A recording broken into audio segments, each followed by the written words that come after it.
Organic carbon की मात्रा आज की डेट में हमारी मृदा में तो 0.15 0.20 पहुंच चुकी है। अतः हम अपनी मृदा को मार चुके हैं। हमारी जो धरती माँ थी उसका तो हम लोगों ने मर्डर कर दिया है एक तरह से।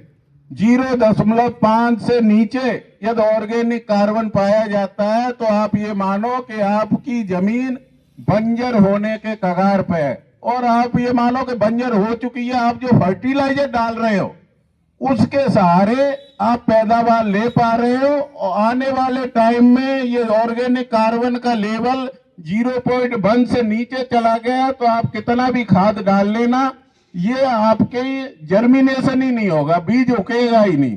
दूसरा क्या है कि हमारा पीएच लेवल बहुत ज्यादा बढ़ रहा है। हम लोग जो ट्यूबवेल लगा रहे हैं, जो गहराई से जो पानी निकाल रहे हैं, उस पानी का पीएच हाई है। तो वो जब हमारी जमीन में 1 साल 2 साल या 3 साल जाता है तो कंडीशन ये हो रही है कि उस जमीन में हमारी दलहनी फसल तो जर्मिनेट ही नहीं हो रही। आप लोगों की कुछ किसान भाइयों की रिश्तेदारी केसरी सिंहपुर करणपुर साइड में होगी। पिछली साल जून में नहर आई तो वहां कॉटन नहीं लगा पाए किसान, और उन्होंने जब प्रयास किया मूंग बोने का तो मूंग जर्मिनेट नहीं हुई, और जहां जर्मिनेट हो गई तो उसकी बढ़वार नहीं हुई। तो मेरा ये सब बातें करने के पीछे रीजन ये है कि आप लोग अपने स्वास्थ्य की रक्षा के लिए तो लाखों रुपए खर्च करते हैं, लेकिन ये हमारा जो स्वास्थ्य है, हमारे शरीर भी 17 पोषक तत्वों से बना हुआ है, और हमारी जो मृदा है उसमें भी 17 पोषक तत्व है। तो आप जो भी फसल लो उसके लिए पहले आप सॉइल सैंपलिंग कराओ, मृदा की जांच कराओ। मृदा की जांच कराने के बाद आपकी जमीन को किन तत्वों की जरूरत है उसके आधार पर आप फर्टिलाइजर का प्रयोग करो। आप क्या है कि बिना जांच के आधार पर आप किसी डॉक्टर के पास जाते हो तो वो आपकी जांच कराता है। हीमोग्लोबिन मान लो 12 से 16% की रेंज है हीमोग्लोबिन की। ऐसे ही जो जमीन का हीमोग्लोबिन है वो आपका जैविक कार्बन है, उसकी मात्रा आपकी जमीन में कम से कम 0.75 होनी चाहिए। लेकिन जो मृदा का हीमोग्लोबिन 0.75 होना चाहिए वो तो 0.2 पे पहुंच गया। लेकिन क्या है कि हम लोगों को उसकी कोई चिंता नहीं है। यदि हमने चिंता नहीं की तो हो सकता है हमारा जीवन तो निकल जाए, लेकिन आने वाली पीढ़ियों को हम क्या दे के जाएंगे। दूसरा किसान भाइयों, जो सूक्ष्म पोषक तत्व हैं उनकी बहुत कम मात्रा में जरूरत होती है। मात्र 500 ग्राम जितने भी हमारे जो सूक्ष्म पोषक तत्व हैं, उन 7 सूक्ष्म पोषक तत्व हैं उनकी केवल 500 ग्राम मात्रा प्रति एकड़ जरूरत होती है। उसका यदि आप स्प्रे कर देते हो तो आपकी फसल में उनकी पूर्ति हो जाती है।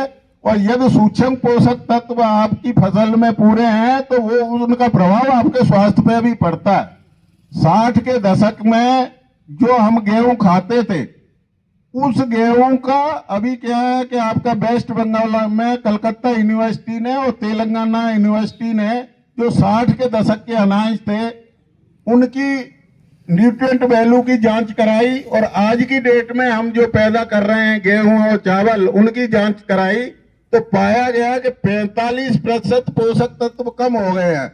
हमारे जो गेहूं है या चावल है उसमें उस समय जो पोषक तत्व मिल रहे थे उससे 45% पोषक तत्व कम हो गए हैं। उसका रिजल्ट ये है कि उस समय इतनी आपकी मेडिकल की दुकानें नहीं थी, हॉस्पिटल नहीं थे, और हमारे जो पूर्वज हैं वो 90 से 100 साल तक जिंदा रहते थे।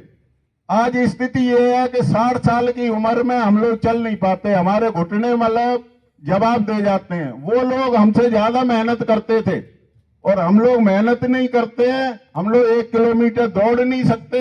उसका सबसे बड़ा कारण है कि हम जो खाद्यान्न पैदा कर रहे हैं उसमें हम एक स्लो पॉइजन ले रहे हैं, हम जहर खा रहे हैं साथ में। वो स्वस्थ खाते थे, उनका जो दूध था, आज की माताएं कहते हैं ना कि माँ का दूध अमृत के समान होता है। अब जो अभी 105 माताओं के दूध की जांच करवाई तो सभी में आपका यूरिया पेस्टिसाइड और बीडीसाइड पाया गया। तो वो जो अमृत था उसको हमने जहर बना दिया। अब जहर के सहारे कब तक रहेंगे? तो मेरा आपसे निवेदन इतना ही है कि आप लोग देखो 90% किसान यूरिया और डीएपी की होड़ में लगे हुए हैं कि पिछली साल मैंने 10 बैग डाले थे तो इस बार मैं 14 बैग डालूंगा। ज्यादा डीएपी डालने से होता क्या है कि वो डीएपी तो पौधे को मिलती ही नहीं है, लेकिन अन्य जो सूक्ष्म पोषक तत्व हैं जैसे कैल्शियम है, आपकी जिंक है, एल्यूमिनियम है, फेरस है, उनके साथ क्रिया करके उनको भी फिक्स कर देती है। तो आज अभी